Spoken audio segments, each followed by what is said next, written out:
अस्सलाम वालेकुम व्यूअर्स, कराची सब्जी मंडी से आपको अपडेट कर लेंगे। आज जो है 8 जनवरी 2025 टमाटर के रेट भाई से पूछेंगे जो है आज क्या रेट है। ये इस तरह जो है सिंध वाला टमाटर लगाया हुआ है, ये देख रहे हैं आप, बहुत अच्छी क्वालिटी का टमाटर है। भाई से पूछते हैं आज कितने का रेट है। अस्सलाम वालेकुम। वालेकुम सलाम। क्या हाल है भाईजान, खैरियत से? अल्लाह का शुक्र, आप लोग खैरियत? शुक्र है। कितने का है आज रेट?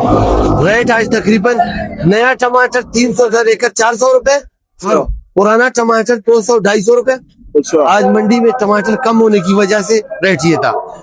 अच्छा जी, शापर बिका है 150 रुपए से लेकर 250 रुपए तक। अच्छा जी, वजन कितना है इसका? इसका वजन है इसका 12-13 किलो है। जी। अच्छा, क्या वजह है रेट ऊपर नहीं जा रहा है इस साल भी, पिछले साल भी ऐसा ही? असल में माल ज्यादा है। अच्छा, माल बिल्कुल बहुत ज्यादा है। फिर पिछले साल इस टाइम जाता था अफगानिस्तान की तरफ, इस साल नहीं जा रहा है।